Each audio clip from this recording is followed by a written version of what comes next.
విషయమైనా కానివ్వండి, జగన్మోహన్ రెడ్డి గారికి కనుక అంటగట్టకపోతే ఆయన నైజం కావచ్చు, ఆ సేలబిలిటీ పాయింట్ కావచ్చు, మన చెత్త పలుకు ఒక్క పలుకు పూర్తి కాదు.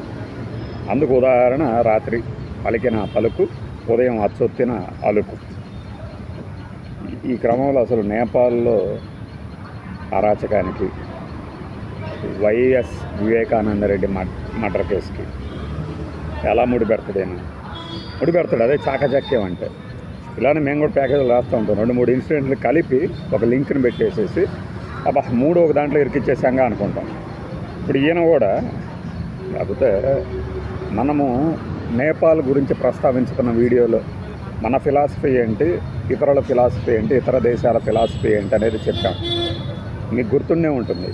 ఆ తర్వాత ఆ రోజు సాయంత్రము సుప్రీంకోర్టు కూడా గవాయి గారు కామెంట్ చేశారు, మన రాజ్యాంగ నిర్మాతలకి హ్యాట్స్ ఆఫ్ చెప్పాలి అని. జస్ట్ మన లైన్కి చాలా దగ్గరగా ఉన్నది. అంటే మనం ఎంత కరెక్ట్గా మాట్లాడుతున్నాము, కరెక్ట్గా అంచనా వేస్తున్నాము, ఆలోచిస్తున్నాము, మన ధోరణి కరెక్టా కాదా అనేది ఒకసారి సరి చేసుకున్నప్పుడు ఎస్ మనం కరెక్ట్గానే ఉన్నాము అనుకోవటానికి అదొక ఉదాహరణ. ఎందుకంటే మన ఫిలాసఫీ వేరు, మన జీవిత విధానం వేరు, ఇండియా జీవిత విధానం వేరు. నేను ఈ మాట చెప్పినప్పుడు మా హయ్యర్ అఫీషియల్స్ కానీ వాళ్ళు ముందు ఖండిస్తారు, తర్వాత వాళ్ళే అవే వాళ్ళ ప్యాకేజీల్లో రాయించుకుంటారు. ఎందుకంటే మన ఫిలాసఫీ వేరు. మన శాంతి కాముకులం మాత్రమే కాదు, ఇంకొద్దిగా చెప్పాలంటే ఎక్కడో ఏదో జరిగితే మనకేంట్లే అనే ఒక మనస్తత్వం కూడా ఉంది. మన దగ్గర ప్రజల్లో ఆగ్రహావేశాలు, రగిలిపోవటాలు, రోడ్డు మీదకి వచ్చి నిరసనలు చేయటం లేదా అంటే ఉంటుంది. మరి మణిపూర్ కానీ అంతకుముందు అల్లర్లు కానీ అవన్నీ ఊరికైతే కాదు కదా. అయితే ఇది ఇలా ఉండకూడదు, అరాచకం ఉండకూడదు, రాజు ఉండాలి. ఆ రాజు ప్రధానమంత్రి కావచ్చు, ఇంకొకళ్ళు కావచ్చు, చట్ట ప్రకారం చేయాలి. గొడవలకు ప్రేరేపించిన, గొడవల్ని అదుపు చేసినా అది రాజ్యాంగబద్ధంగా ప్రభుత్వాల చేతిలోనే ఉండాలి. నేను పూర్తి స్పృహతోనే చెప్తున్నాను, పూర్తి స్పృహతోనే ఉండాలి అన్న కోణంలో మన ఆలోచన ధోరణి. కానీ చూడండి, ఇప్పుడు ట్రాఫిక్ దగ్గర 90% మంది సరిగ్గానే వ్యవహరిస్తారు. ఎవడో అక్కడ ఎదురెళ్తూ ఉంటాడు, ఆ యాక్సిడెంట్లు పాలవుతూ ఉంటాడు. అయితే అది మనం చూడం కాబట్టి వాడిని హీరోలాగా కాసేపు అనుకుంటాం, ఇటు భలే వెళ్ళాడే అని. మీకు అంతెందుకు 1 out of 7, 1 out of 5 1999 ఆ సమయంలో వచ్చింది. ఈ 5 మీకు ఏది ఉన్నా కూడా వెంటనే ఇన్కమ్ ట్యాక్స్ రిటర్న్స్ ఫైల్ చేయండి అని పెద్ద పేపర్ ప్రకటనతో ఊదరగొట్టారు. ఆ దెబ్బకి భయపడిపోయి డిగ్రీలు చదువుకుంటున్న మేము కూడా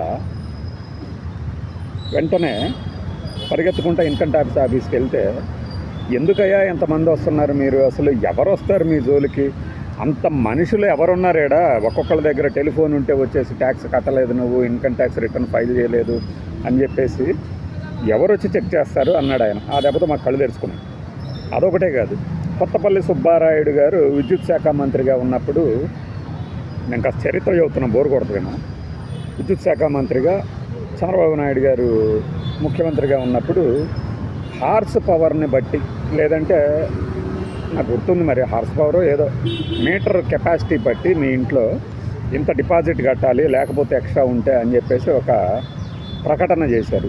రోసయ్య గారు, రాజశేఖర రెడ్డి గారు అప్పుడు తీవ్రంగా వ్యతిరేకించారు. ఆ సమయంలో ఏం చేశారంటే, మనకి 80% మంది భయపడేవాళ్ళం కదా, వెంటనే వెళ్ళిపోయి ఈ డిపాజిట్లు కట్టేశారు 500, 600. ఆ సమయంలో అది డిపాజిటే అన్నారు, తర్వాత తిరిగి వెనక్కి ఇచ్చేస్తామని కూడా అన్నారు. నేను కట్టను అని చెప్పేసి అంటే పక్కనున్న స్నేహితులు, అతను ఇప్పుడు సొనాటా సాఫ్ట్లో చేస్తున్నాడు, పేరు చెప్పను ఎందుకంటే అరే నా పేరు ఎందుకు చెప్పావురా అని ఏడుస్తాడు కదా. సొనాటా సాఫ్ట్లో 15 ఏళ్ళుగా పడి కొట్టుకుంటూనే ఉన్నాడు, వేరే దానికి వెళ్ళడు, సేఫ్ జోన్ అందులో ఉన్నాడు. అతను రేపు ఏదన్నా అవుతుంది కట్టాలని వాడు కట్టడం కాబోతో పాటు మమ్మల్ని కూడా కట్టించాడు. ఆ డిపాజిట్ నా దగ్గర 2007, 2009 ఆ సమయం దాకా ఉంది. ఆ తర్వాత ఎందుకు ఇది ఎవరికి ప్రూవ్ చేయాలి మనం అని చెప్పేసి పారేసా. తీరా అంతా డబ్బులు కట్టిన తర్వాత విద్యుత్ శాఖ మంత్రి గారి దగ్గర నుంచి, ప్రభుత్వం నుంచి ఒక ప్రకటన వచ్చింది. మళ్ళీ మేమేమి బలవంతం పెట్టలేదు, కట్టాలి అవసరమైతే అన్నాము అన్నారు. మరి మనం కట్టిన డిపాజిట్లు ఎవరు ఇచ్చారు, వెనక్కి ఇచ్చారు. ఇలా అంటే మనము రూల్స్ని ఫాలో అవ్వడానికి 80% మంది అనుకూలంగా ఉంటారు.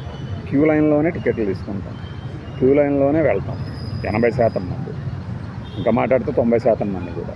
ఎక్కడో కానీ అగెనెస్ట్ ద స్ట్రీమ్ వెళ్ళే ఆలోచనలు రావు. అందుకని మన ఇండియా సేఫ్గా ఉంటుంది ఎప్పుడైనా సరే. మీరు ఎంత గొడవలైనా జరగనియండి, అంతెందుకు మన డిమానిటేషన్ జరిగింది, క్యూ లైన్లో ప్రాణాలు పోతున్నా కూడా ఎవరన్నా మాట్లాడగలిగారా? రాహుల్ గాంధీని ఎర్రిపప్పలాగా చూశారు. కానీ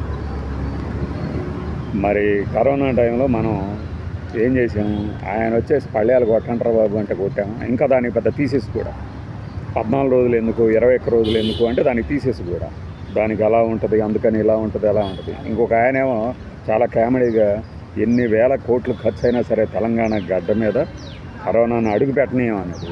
అది అసలు మనిషి చంద్రబాబు అనుకున్నాం. అలాంటి జీవులం మనం. అందుకని నేపాల్తో పోలుస్తున్నప్పుడు ఇతను వ్యాసం ఏది చెత్త పులకుల హీరో వ్యాసం అంతా చక్కగానే ఉంది. మధ్యలో ఉన్నట్టుండి అతల లైన్ తీసుకొచ్చాడు అన్నమాట జగన్మోహన్ రెడ్డి.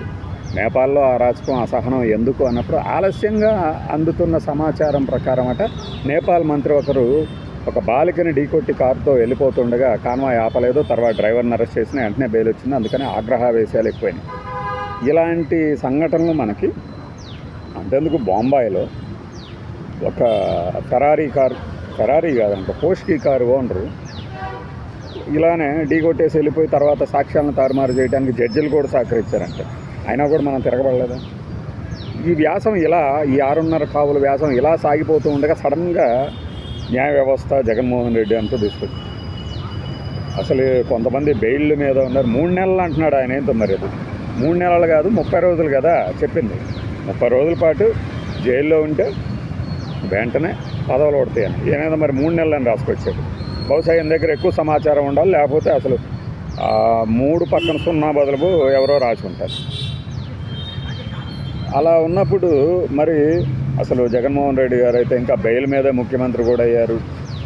రేవంత్ రెడ్డి గారు ఉన్నారు బెయిల్ మీద, మన చంద్రబాబు నాయుడు గారు బెయిల్ మీద ఉన్నారు. మరి న్యాయ వ్యవస్థల మీదట నీళ్ళు నీడలు కమ్ముకుంది జగన్మోహన్ రెడ్డి గారికి ఇస్తున్నానట. వరేవా మరి స్టేలు ఇస్తూ పోతూ స్టే మీద ఉన్నంతకాలం రాజకీయాల్లో కొనసాగవచ్చు అని చంద్రబాబు నాయుడు గారి మీద చెప్పగానే చెప్పారు కదా. దాని మీద మాత్రం నీడలు కమ్ముకోవు. హైడ్రా లాంటి పెద్ద పెద్ద సంస్థలు చిన్న వారి ఇళ్ల మీదకు దూసుకుపోయి జ్ఞానాబీభత్సం చేసేసి కోర్టు చివాట్లు పెడితే ఆపేసినా అప్పటికే అంతా నేలమట్టం అయిపోయింది. తాము అనుకున్న వారి మీదకు మాత్రం యథేచ్ఛగా వెళ్ళే బుల్డోజర్లు మాగంటి మురళీమోహన్ గారు లాంటి వాళ్ళ మీద మాత్రం వాళ్ళు వారం అడిగారంటే మేము ఇంకా వారం అవ్వలేదా అని ఈ రోజుకి ప్రశ్నిస్తూ ఉంటాం.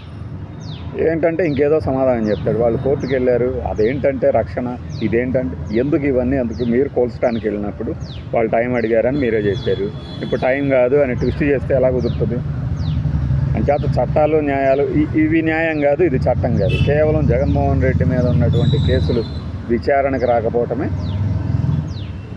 న్యాయ వ్యవస్థ మీద నీళ్ళు గమ్ముకోవటం. నేను ఒకటే చెప్తాను, అవి అంత జాప్యం జరగడానికి దాన్ని అడ్డుకుంటుంది ఎవరు ఏమీ కాదు, ఎవరు అడ్డుకోరు.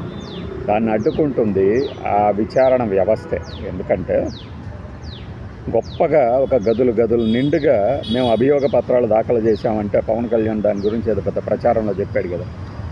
ఇన్ని గదుల్లో అభియోగ పత్రాలు పెట్టుకుని మేము నిర్దోషులు అంటే ఎలా ప్రూవ్ చేసుకోవాలి కదా అన్నాడు కదా. ఇప్పుడు ఆ పేపర్లన్నీ చదవాలి, న్యాయమూర్తులు చదవాలి. వాయిదా వేసేది ఎందుకు? ఊరిక తర్వాత విచారిద్దాం తీరిగ్గి ఇలా కూర్చొని కాదు. వాళ్ళు ఏవైతే ఆరోపణలు చేశారు, వీళ్ళు ఏ ఆధారాలు చూపిస్తున్నారు, వీళ్ళు అవతల వారి వాదన ఏంటి, ఇవన్నీ వినాలి. వాళ్ళు చదవాలి, అర్థం చేసుకోవాలి. అందుకని అంత టైం పడుతుంది. ఈ మధ్యలో ప్రధాన న్యాయమూర్తులు మారిపోయారు అంటే మారిపోకుండా నువ్వు అడ్డం పడతావా? ఈ ఒక్క కేసు కోసం ప్రపంచం అంతా తలకిందులు కాదు కదా. అందువల్ల ఆ జాప్యం అనేది అనివార్యం. ఇది అందరికీ తెలుసు. కాకపోతే ప్రభుత్వాల్లో ఉన్న వాళ్ళు మారిపోయి అప్పటి నుంచి మోడీ గారే ఉండటం వల్ల మోడీ గారు కాపాడుతున్నారు అంటారు. కొంతవరకు కాపాడుతారు, ప్రతిసారి కాపాడగలరా? అసలైన లాయర్లను ఎవరన్నా అడగండి, నేను చెప్పిన ఈ మాట చెప్తారో లేదో వినండి. ఒక కేసు తాలూకు దస్త్రాలు 2 పెట్టెల నిండా తీసుకొచ్చారు అని చెప్పి గొప్పగా చెప్పిన వాళ్ళు ఆ దస్త్రాలన్నీ పరిశీలించకుండానే న్యాయమూర్తి తీర్పుల్ని ఇస్తారా? రిమాండ్కి పంపించేది కూడా అందుకే, పోలీసుల మీద నమ్మకం ఉండబట్టే. సరే ఆయన ఏదో ఆధారాలు ఉన్నాయంటున్నాడు, ఏదో చెప్తున్నాడు కదా, ముందు రిమాండ్కి పంపిద్దాం, ఆ తర్వాత మనం విచారిద్దాం తీరిగ్గా అని చెప్పేసి ఇవన్నీ చదువుకొని ఇలాంటి విషయాన్ని తెలివిగా పక్కన పెట్టేసి ప్రతిదానికి రాజ్యాంగానికే కట్టుబడి ఉంటామంటే కుదరదట. న్యాయ వ్యవస్థ రాజ్యాంగానికే కట్టుబడి ఉంటామంటే కుదరదట. ఈయన చెప్పినట్టు నడుచుకోవాలి. జగన్మోహన్ రెడ్డిని ఏదో ఒకటి చేయాలి. అంతిమంగా ఫైనల్ వర్డ్ ఆయనదే. అంతకు మించి చెత్త పలుకులు ఇంకేమైనా ఉందా చెప్పండి. బై.